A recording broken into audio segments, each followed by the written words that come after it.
cubriendo la última parte de esta unidad y por tanto lo que va a ser evaluado en el examen final.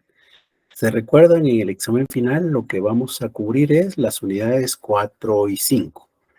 El material de apoyo para estudiar para la unidad 4 y 5, para estudiar para el examen final, está disponible en Moodle. Ya no vamos a utilizar Classroom.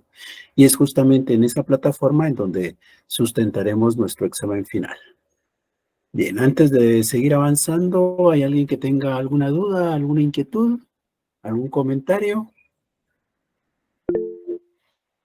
Por favor, Yamilet. Buenas tardes, licenciado. Con una pregunta. Fíjese que usted había dicho de que las 4 actividades iban a estar sumadas con lo del examen, lo del parcial, pero dijo de que si no habíamos logrado hacer más de alguna de las 4 actividades, la quinta nos iba a ayudar, que la aprovecháramos para acumular puntos, ¿verdad? Pero ayer que estaba viendo lo de las notas, creo que no tomó en cuenta ahora la quinta actividad. Eso ya lo habíamos hablado en la clase anterior, eso lo planteábamos el lunes. Pero de igual manera, no son 5, son 4, y no son 4 las que tomo, sino son 3. O sea, la situación es la misma. Solo 3 actividades tomamos en cuenta. Aquella cuarta que no hayan hecho o aquella cuarta en donde obtuvieron una mala nota, pues queda excluida. Solo 3 de las 4 son las que estamos valorando. Como había comentado de que si no habíamos logrado hacer alguna de las 4 actividades, que aprovecháramos la quinta. Incluso el módulo creo que también puso eso, de que aprovecháramos quienes no habían realizado las 4 anteriores para mejorar la nota de alguna de ellas, pero no la tomó en cuenta. Sí, lo hablamos el lunes, Yamilet. Ok, entonces esto ya no queda, o sea, ya queda anulado, entonces solo las 4. Así como se habló el lunes y así como se explicó en el último de los comunicados. Está bien.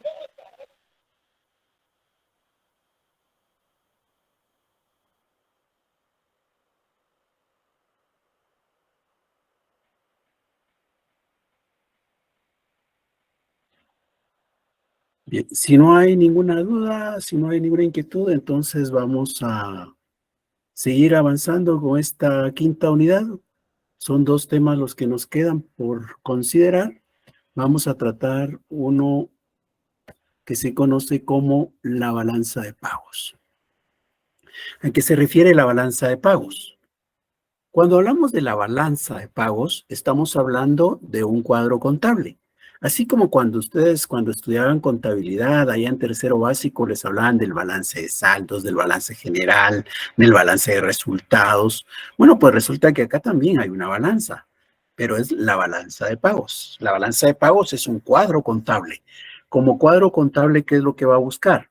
Este cuadro contable lo que busca es registrar todos los movimientos, todas las transacciones que se dan de una economía con el resto del mundo. Y es que lo que ocurre es que en algún momento de la historia nosotros podríamos pensar que una economía existía de manera autónoma, de manera autárquica. Todo lo que se producía ocurría dentro de esta economía. No era necesario establecer relaciones con el resto del mundo, con otros sistemas económicos. Pero hoy la vida ya no es así. Hoy las economías están abiertas y entonces este país, por ejemplo, tiene relaciones con todos los demás países que hay en el mundo. Ahora, cuando establece esas relaciones, ¿qué es lo que va a ocurrir? Lo que va a ocurrir es que, pues, hay transacciones en donde van a entrar dólares que pueden venir, por ejemplo, como consecuencia de que hemos vendido café, azúcar, banano, o simplemente porque hay algún familiar en los Estados Unidos que traslada sus remesas hacia las familias que han quedado en Guatemala. Pero de igual manera, de acá de Guatemala salen recursos para el resto del mundo. Salen recursos cuando, por ejemplo, compramos algo en línea en el extranjero, pues obviamente salen dólares. Cuando, por ejemplo, alguien se va de paseo a cualquier parte del mundo, pues cuando se va de paseo tiene que llevar dólares para poder cubrir sus actividades allá. Entonces, así como entran, salen dólares, y no solo con el continente americano, sino realmente con todos los demás países que hay en el mundo. Entonces, ¿qué es lo que va a buscar la balanza de pagos? Registrar todos esos movimientos, las entradas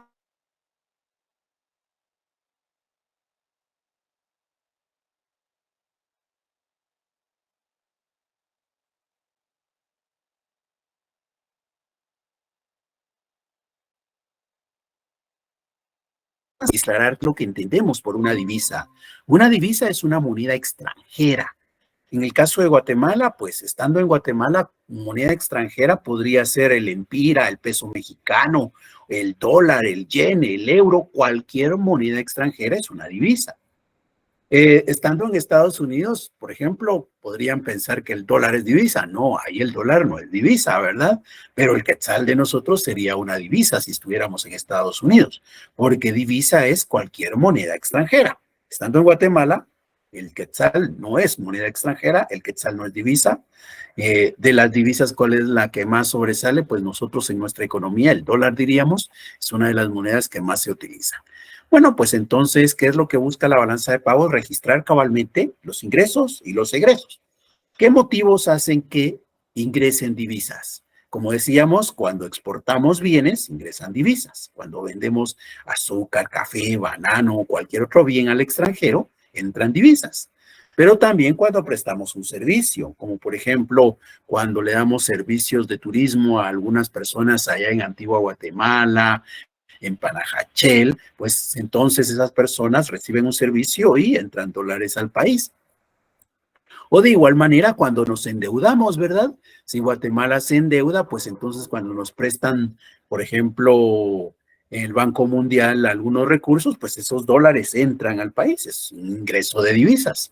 Y la otra, que es la que más suena últimamente, es aquella que resulta de lo que familiares que están en el extranjero le envían a sus familiares establecidos en Guatemala, ¿verdad? Las remesas familiares. Ahora, ¿qué motivos hay para que salgan divisas? Pues como decíamos, cuando compramos bienes en el extranjero, por ejemplo, si yo quiero traer un carro de los Estados Unidos para Guatemala rodado, entonces tengo que pagarlo en dólares allá, entonces salen dólares del país. Cuando hacemos turismo, por ejemplo, en el caso de nosotros que vamos a cualquier parte del mundo, podríamos ir, por ejemplo, a Estados Unidos, pues vamos a llevar dólares, ¿verdad? Van a salir dólares del país. De igual manera, cuando viene Guatemala y paga la deuda pública, como hemos dicho, la va a pagar en dólares y por tanto los dólares salen del país.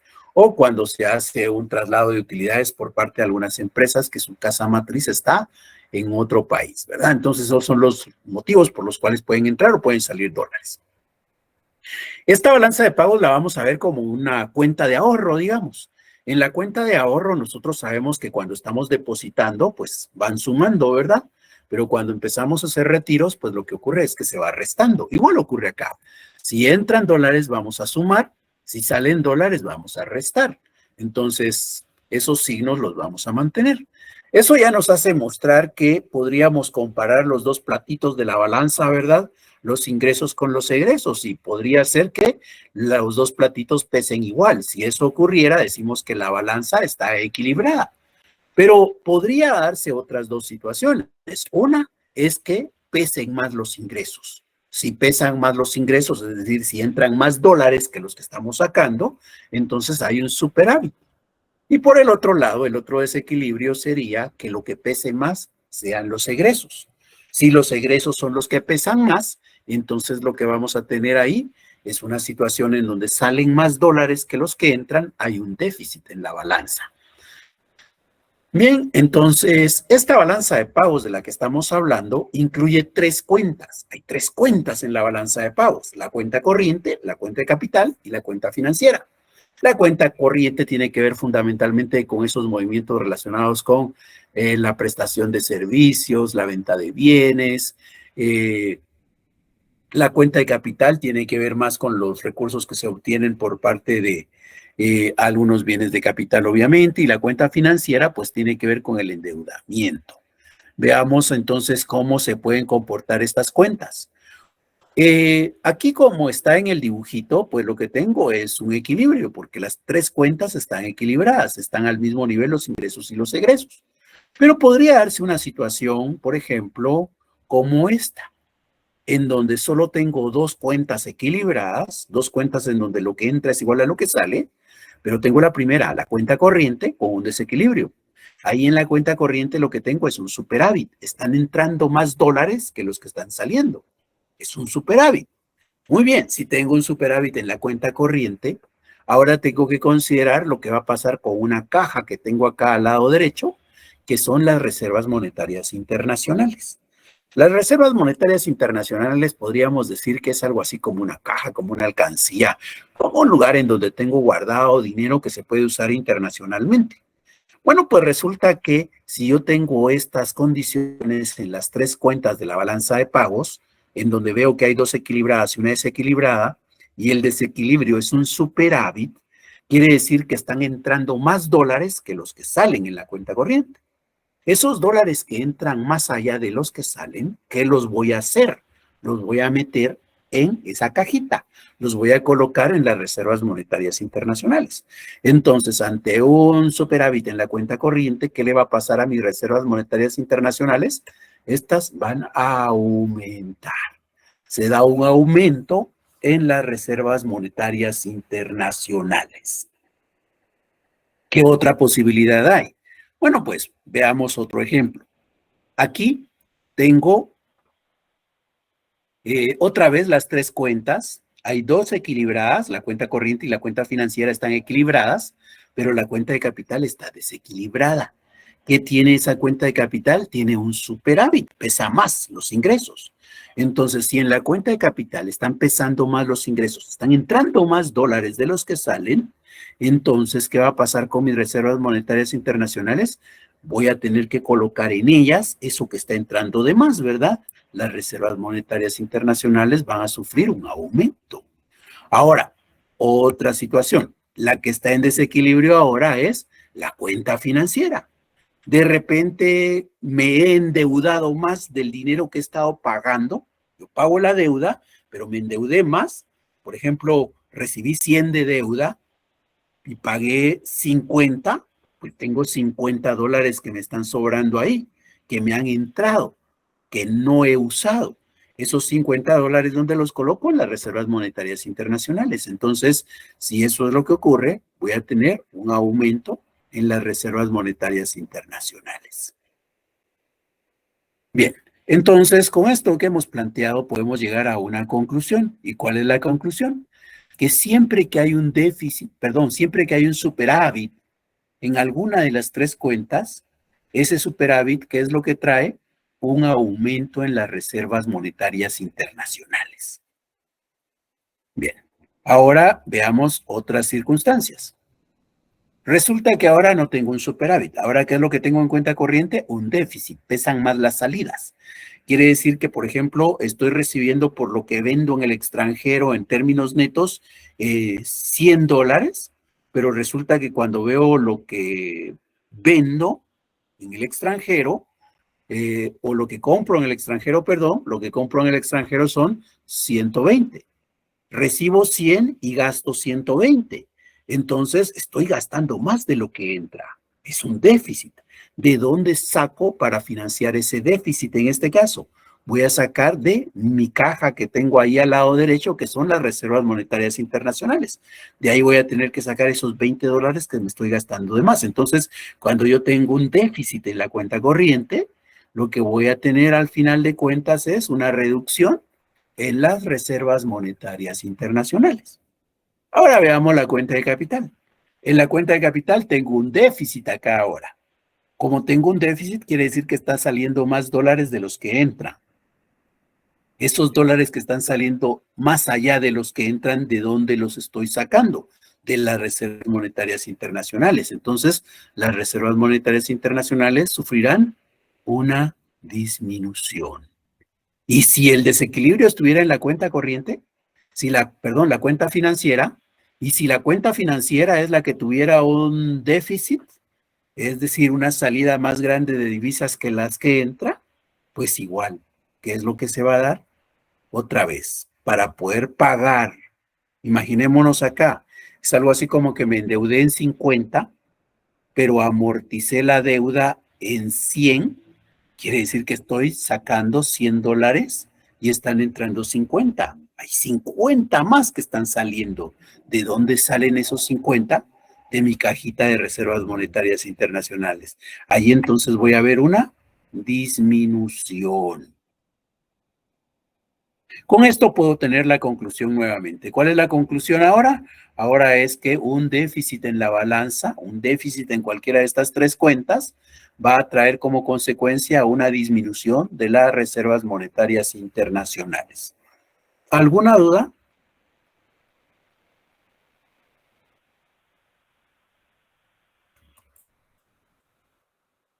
Todo claro, licenciado. Bien, veamos entonces algunos ejemplos para ir aclarando nuestros conceptos. Aquí tengo esta situación. Hay un déficit o hay un superávit. Hay un déficit, ¿verdad?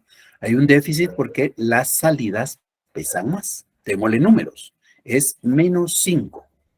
Si yo tengo un déficit en la cuenta corriente, ¿qué va a pasar con mis reservas monetarias internacionales?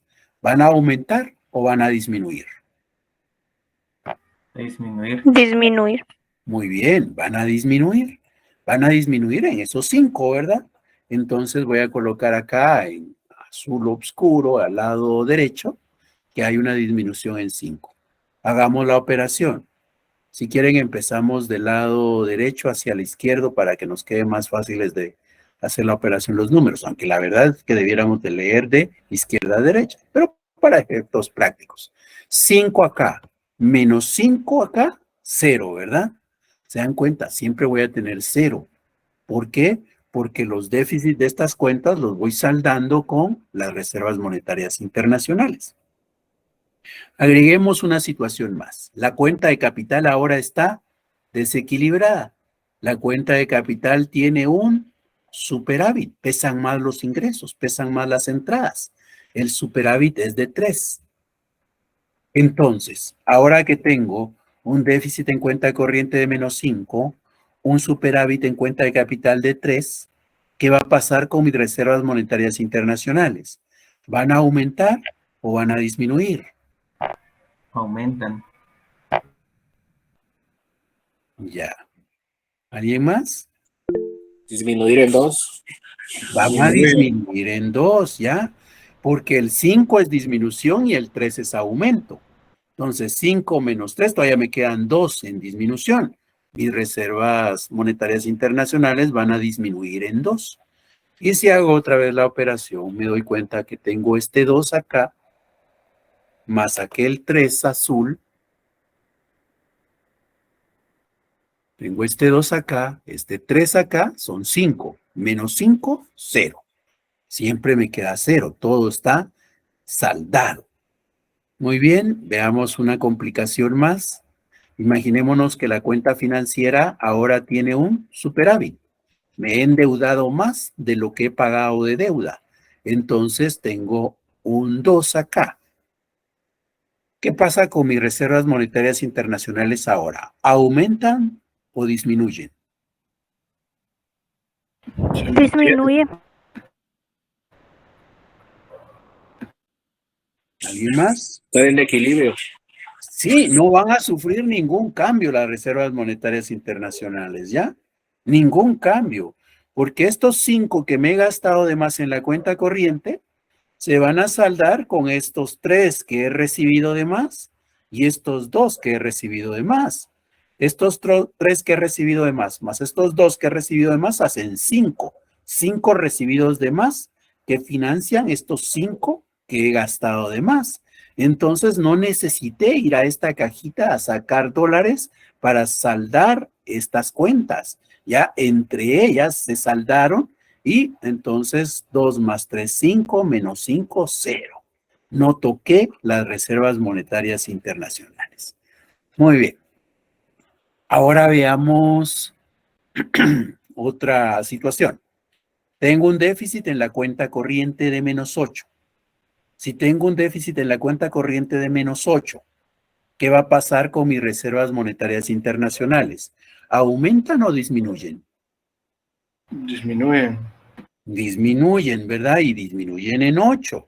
Entonces tengo aquí este 8, menos 8, 0. Siempre me da 0. Se saldan las cuentas entre sí. Y cuando estas cuentas no tienen los recursos suficientes, pues se hace uso de las reservas. Menos 8 más 8, 0. Muy bien. Compliquemos un poco la situación. Ahora he desequilibrado la cuenta de capital. En la cuenta de capital tengo un déficit de menos 1.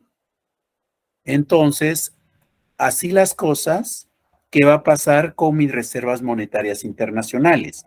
¿Van a aumentar o van a disminuir? Disminuyen en menos 9. Muy bien, disminuyen en 9, ¿verdad? En 9 se da la disminución. Y otra vez, tengo 9 acá, menos 1, menos 8. 9 menos 1, 8. Menos 8, 0. Siempre me queda 0. Entonces, ahí estamos como saldamos las cuentas, ¿verdad? Aquí sí fue necesario usar las reservas monetarias internacionales para saldar los déficits de la cuenta corriente y de capital. Ahora desequilibremos la tercera cuenta. En esta vamos a tener un superávit de 12. Hay un superávit. Bueno, ahora, ¿qué va a pasar con mis reservas monetarias internacionales?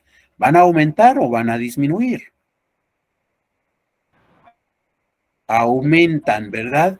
Porque aquí recibí 12 de más, que me alcanzan a cubrir lo que me he gastado de más en estas. Menos 8, menos 1, menos 9, más 12. Hay 3 acá. Aumenta en 3, ¿verdad? Ahora, algo que voy a hacer con ese 3, que es un aumento, le voy a poner un signo negativo. A los aumentos les pongo un signo negativo. A las disminuciones no les pongo signo, ¿verdad? Le he puesto un signo negativo. ¿Por qué le he puesto un signo negativo? Veamos, para que me quede el 0. Entonces tengo menos 8, menos 1, menos 9. Menos 3, menos 12. 12 menos 12, 0. Entonces sigo saldando las cuentas, pero ahora sí tuve que hacer un aumento en las reservas monetarias internacionales de 3. Muy bien. ¿Alguna duda?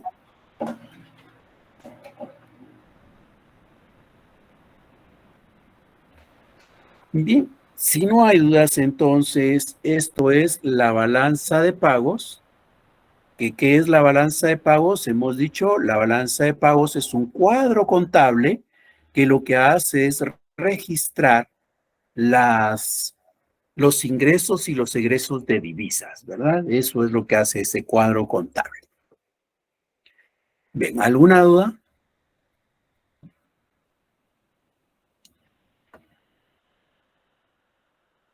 No, licenciado.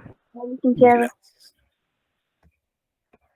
Yulisa tiene la mano levantada. Bien, gracias. Entonces, con esto terminamos la parte de la balanza de pagos y ahora vamos a estudiar un segundo tema del día, que sería el cuarto tema de la unidad, ¿verdad? Se recuerdan, nuestro primer tema fue la globalización, el segundo tema fue los ciclos económicos, el tercero, el de hoy, la balanza de pagos, y ahora vemos un cuarto tema. El cuarto tema es el desarrollo.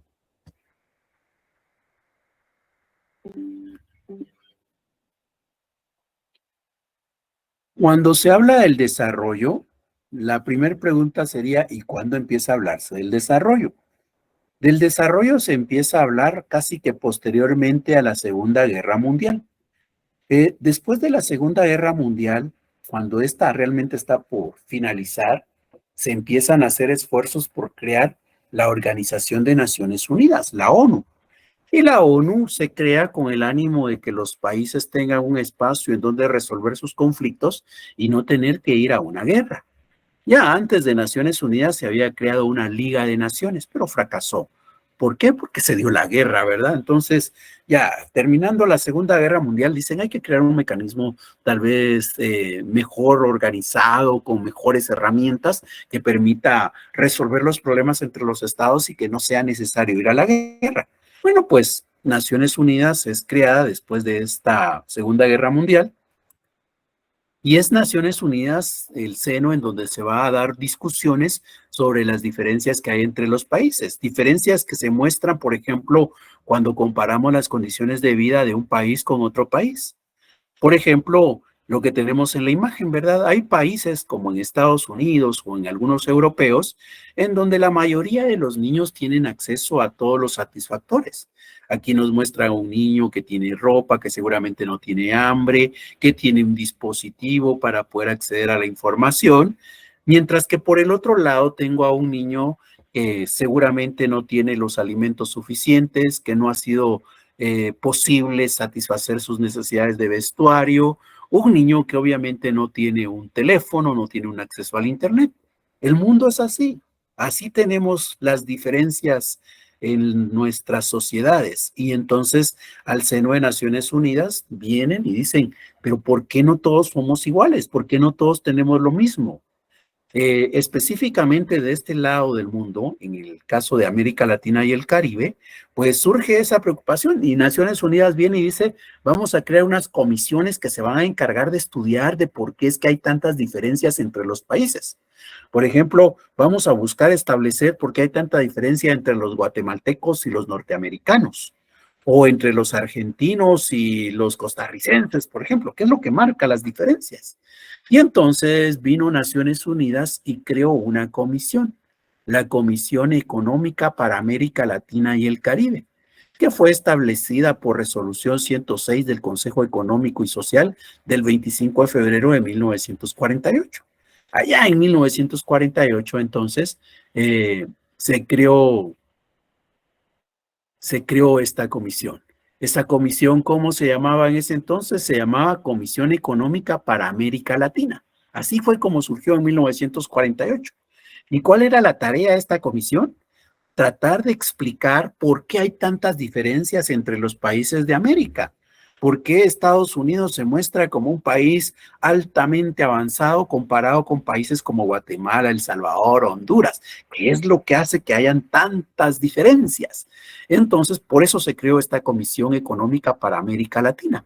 Si se dan cuenta, al principio, así se llamaba, Comisión Económica para América Latina, desde 1948. Pero con el paso del tiempo dijeron, ¿y el Caribe quién lo está tomando en cuenta? El Caribe también debe ser incluido. Y entonces, allá en 1984, cambiaron el nombre de la comisión y ahora se llama Comisión Económica para América Latina y el Caribe.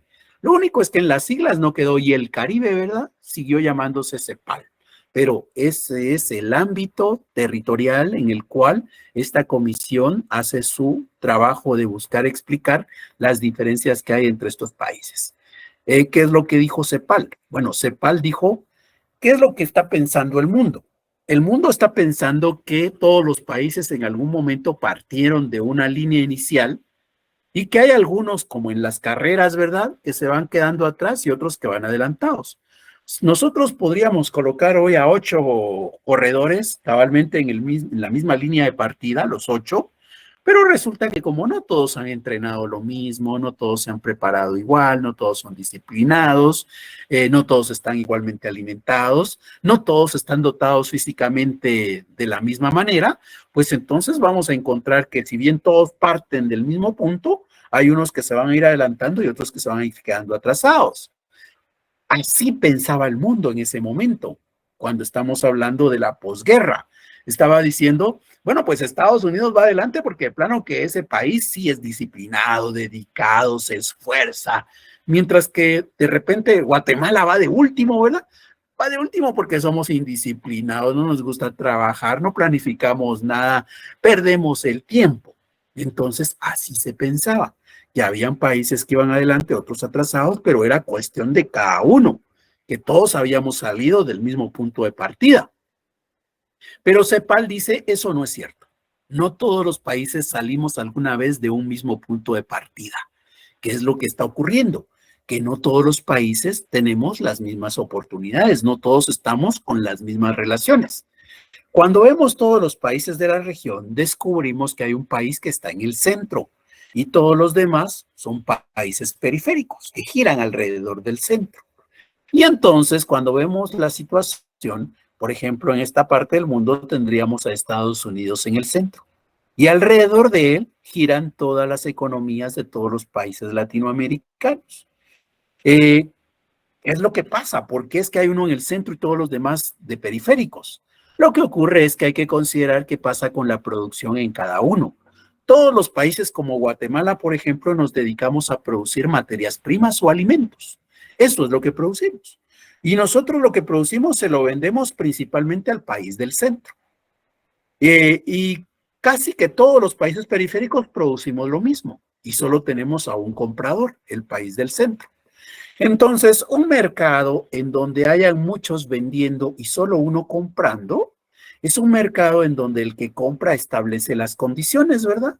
Entonces, eso es lo que está pasando. Nosotros en ese mundo prácticamente participamos vendiendo materias primas, vendiendo alimentos, pero solo hay un socio que nos compra y él es el que establece las condiciones.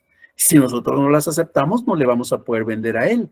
Él le va a comprar a otro, ¿verdad? Y nos va a dejar a nosotros de lado. Entonces, ¿qué queda? Aceptar. Ahora, ¿qué hace ese país centro con lo que compra, con esas materias primas? Estos países centro normalmente lo que hacen es transformar esas materias primas, producen bienes manufacturados y esos bienes manufacturados los venden. Ahora, ¿qué país vende bienes manufacturados? Solo el país del centro. ¿Y los periféricos qué? Pues ellos son compradores de productos manufacturados. Entonces, es otra vez un mercado, ¿verdad? En donde hay un país, el centro, como el único vendedor, y todos los países periféricos ahora son los compradores. Si solo hay un vendedor, ¿quién pone las condiciones en ese mercado? El vendedor. Entonces se dan cuenta, el país centro impone sus condiciones cuando participa como comprador y luego impone sus condiciones cuando participa como vendedor. Bajo esas circunstancias, ese país siempre se va a desarrollar más que todos los demás. Y eso va a provocar que haya una dependencia que es de carácter económico, político y cultural. Dependemos de lo que pasa en Estados Unidos económicamente, dependemos de ellos políticamente, dependemos de ellos culturalmente. Entonces, es por eso que no todos estamos al mismo nivel, porque el desarrollo al final de cuentas es desigual. Unos se van a desarrollar más que otros, pero no es porque nosotros seamos haraganes, perezosos, poco disciplinados. Es por el contexto en el que participamos, en donde nos imponen ciertas condiciones que hacen que para nosotros el desarrollo sea muy complicado, mientras que para el centro es una cuestión relativamente sencilla. Eso fue lo que dijo CEPAL al seno de Naciones Unidas. Y para eso creó una definición de desarrollo. Y dijo, vamos a entender el desarrollo como el proceso deliberado de cambio que busca crear igualdad de oportunidades en lo económico, lo social y lo político, tanto en el ámbito nacional como internacional. Cuando dice que el desarrollo es un proceso, lo que busca marcar aquí es que el desarrollo no es algo que va a ocurrir en un solo momento, no es una acción. El desarrollo es un conjunto de pasos, un camino que recorrer. Y dice que ese proceso es deliberado. ¿Qué quiere decir que es deliberado? Quiere decir que no es espontáneo, quiere decir que no se da así por obra y gracia del Espíritu Santo. El desarrollo no es algo que va a ocurrir queramos o no queramos. No, el desarrollo es algo que hay que buscar, algo que hay que emprender y a quien le corresponde dirigir, a quien le corresponde planificar y ejecutar acciones para alcanzar el desarrollo. Al Estado, dice CEPAL. El proceso deliberado de cambio lo debe dirigir, lo debe guiar el Estado. ¿Y qué va a buscar ese proceso deliberado de cambio llamado desarrollo? Va a buscar crear igualdad de oportunidades. Igualdad de oportunidades quiere decir que todos tengamos las mismas oportunidades, no que todos seamos iguales, ¿ya? No se trata de que seamos todos iguales, se trata de que todos tengamos las mismas oportunidades. Por ejemplo, no se trata de que todos estudiemos en la universidad, pero sí que todos tengan la posibilidad de estudiar. Ya algunos decidirán hacerlo, otros no, ¿verdad? Cada quien que vea si aprovecha o no la oportunidad. Pero lo que se debe buscar es que todos tengamos la oportunidad, igualdad de oportunidades. Ya cada quien decide si la aprovecha o no. Y esa igualdad de oportunidades, ¿en qué ámbito se deben dar? En el económico, Es decir, posibilidades para trabajar, posibilidades para emprender un negocio, en lo social, en la educación, por ejemplo, en lo político, la posibilidad de acceder a ejercer un cargo público, a participar en un proceso electoral, no solo como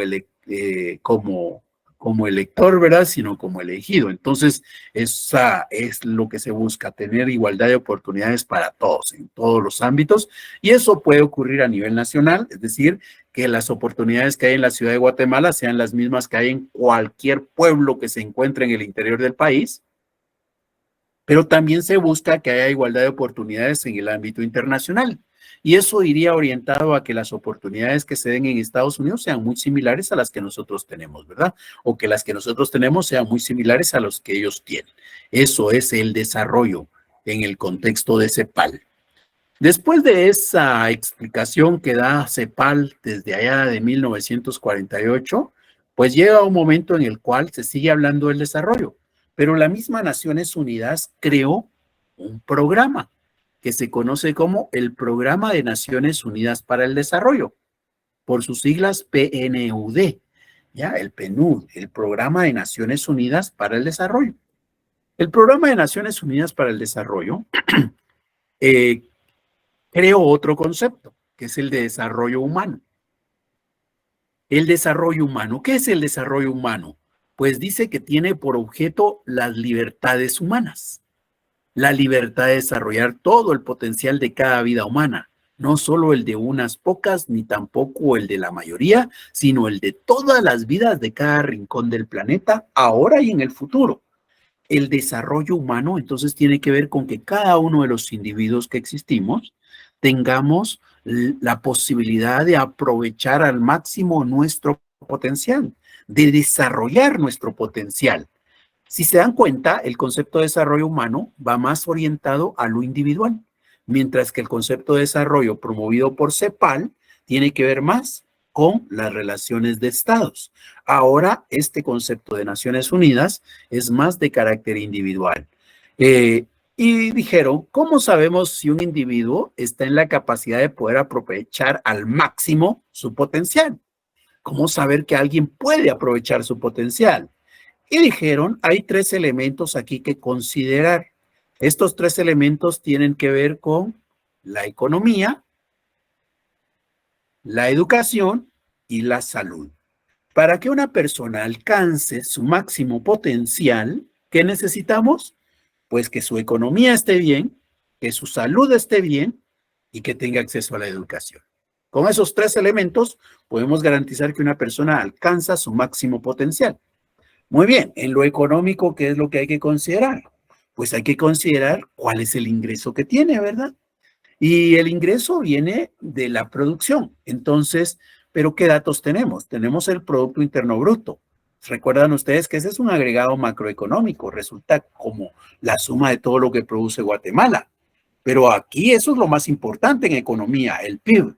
Pero como estamos hablando del individuo, ¿qué es lo que hay que hacer? Vamos a tomar el PIB y lo vamos a dividir entre el total de la población. Y eso nos da el PIB per cápita. Per cápita quiere decir por cabeza. Entonces, tenemos el producto por cabeza, que no quiere decir que a cada quien le van a dar su producto como corresponde así proporcionalmente, ¿verdad? Solo es un cálculo el que se hace. Es un cálculo que sirve de referencia para saber si en Guatemala hay mejores condiciones económicas para un individuo o de repente son mejores las condiciones, por ejemplo, en El Salvador o en Honduras o en Costa Rica. El PIB per cápita, eso es en la economía. La otra área que dijimos fue la salud, ¿verdad? Y en la salud dijeron, muy bien, la salud. ¿Cómo sabemos de que un individuo tiene salud? Pues cualquiera de nosotros diríamos, si tiene salud quiere decir que no está enfermo, entonces hay que considerar que no está enfermo. Sí, pero ¿qué más puede valorarse? Y se dijo, pues una persona sana es una persona que vive muchos años, ¿verdad? Una persona enferma tiene la posibilidad de morir más pronto. Entonces, la salud la vamos a medir por las expectativas de vida que hay, por la esperanza de vida que existe, es decir, por cuántos años en promedio puede vivir un individuo dentro de ese territorio. En el caso de Guatemala, por ejemplo, cuando se hizo el cálculo de la expectativa de vida en su momento, esto fue antes de la pandemia, pues resulta que se estableció que las mujeres vivían 76.9 años en promedio, mientras que los hombres 71 años. Se dan cuenta, las mujeres viven más que los hombres según las estadísticas, ¿verdad? Bueno, pero este dato iba a servir para ir construyendo ese índice de desarrollo humano. Y el tercer elemento, decíamos, era la educación. ¿Y cómo sabemos que los individuos tienen acceso a la educación? Pues contabilicemos cuántos años estudia cada quien. Y eso nos va a servir. Entonces, así fue como se construyó el índice de desarrollo humano. El índice de desarrollo humano toma en cuenta lo que pasa en la economía, en la educación y en la salud. En la economía, toma el PIB per cápita. En la salud, la esperanza de vida, los años que se podrían vivir. Y en la educación, los años de escolaridad esperados. En el caso de Guatemala, por ejemplo, los años de escolaridad esperados son de 10.6, ¿verdad? Ahora, los completados son de 6.5. Entonces, eso nos muestra que la mayoría de los guatemaltecos, si mucho, llegan al sexto primaria, ¿verdad? La mayoría. Son muy pocos, son privilegiados los que, por ejemplo, están como ustedes estudiando en la universidad. La mayoría solo a nivel primario, a nivel nacional.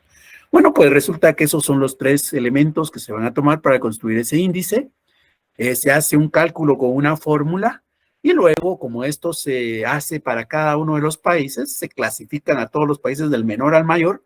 Y nosotros, por ejemplo, de 189 países en los cuales se hizo el cálculo del índice de desarrollo humano, llegamos a ocupar el puesto 126 en aquella oportunidad.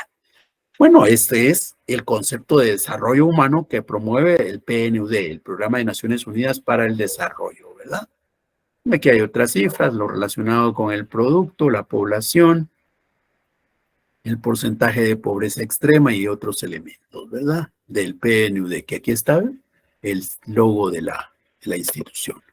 Muy bien, entonces ya llevamos dos conceptos relacionados con el desarrollo.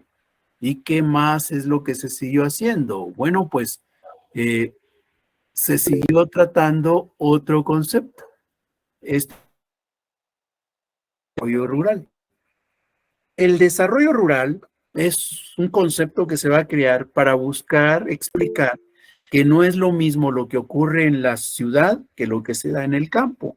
Que el área rural tiene, digamos, condiciones distintas, oportunidades diferentes a las que se dan en el área urbana.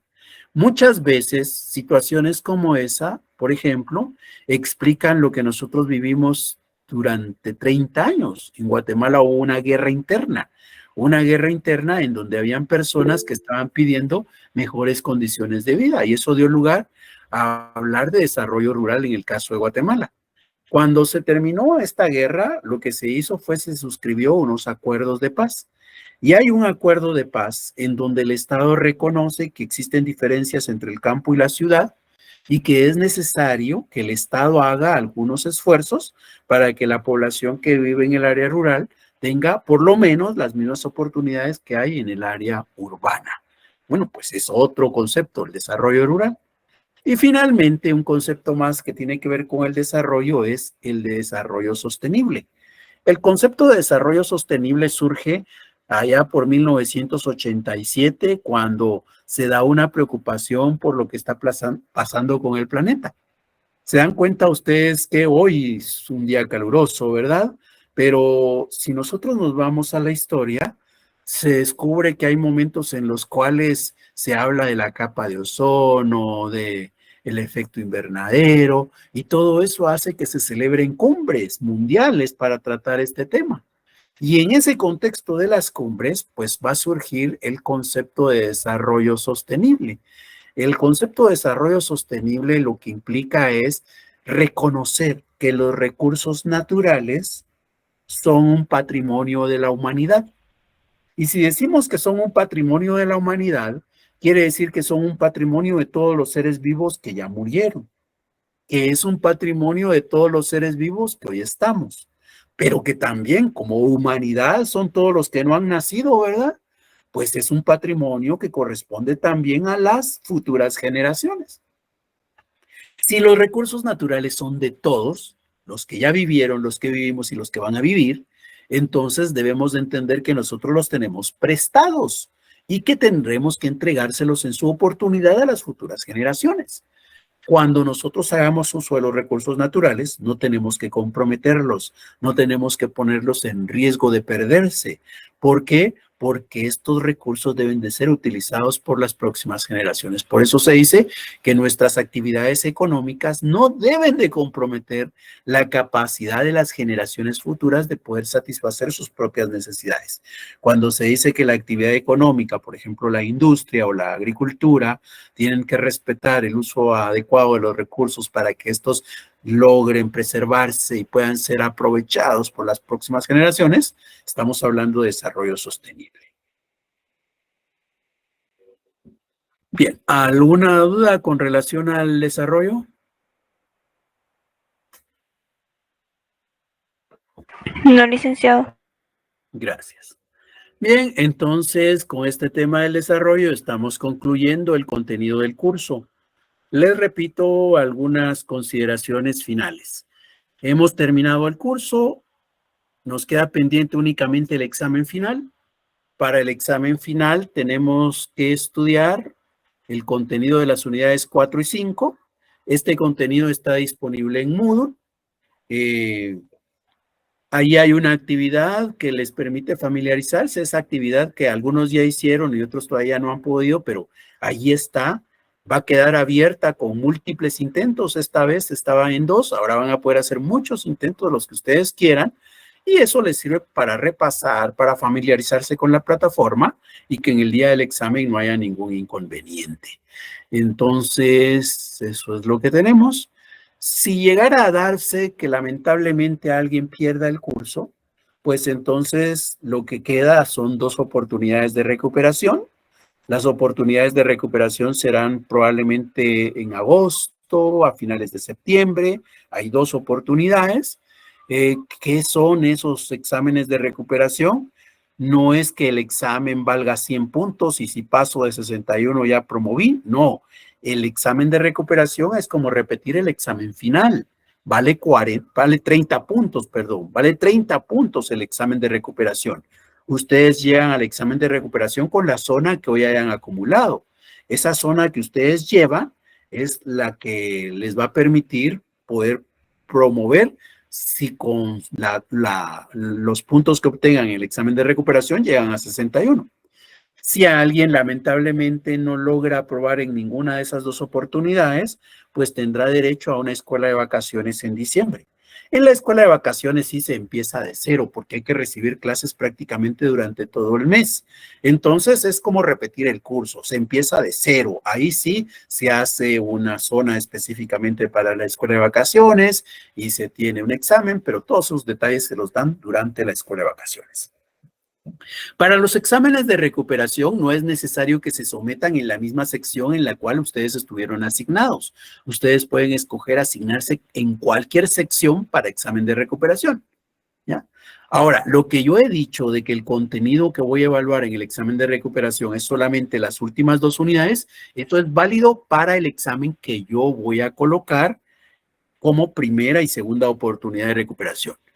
En otras secciones pueden ser otras las condiciones. Si usted se va a someter al examen en otra sección, pues entonces tendrá que hacer la consulta respectiva en esa sección. Bien. ¿Alguna duda, alguna inquietud, algún comentario?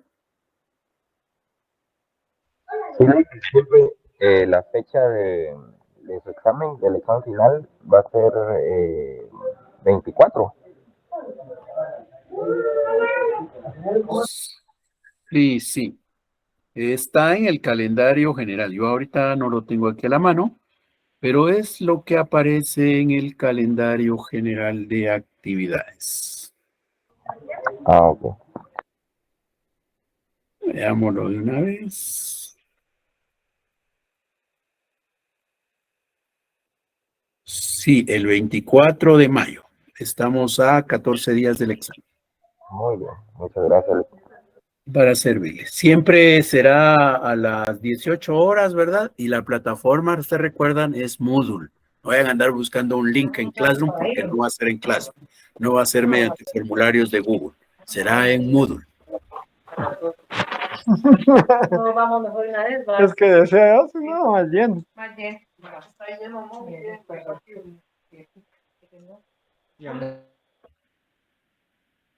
Bien.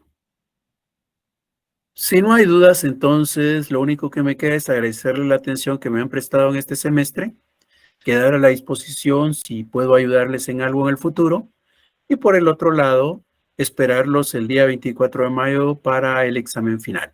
Muchas gracias, feliz noche y hasta entonces. Feliz noche, licenciado. Gracias, Feliz noche, licenciado. licenciado. Gracias.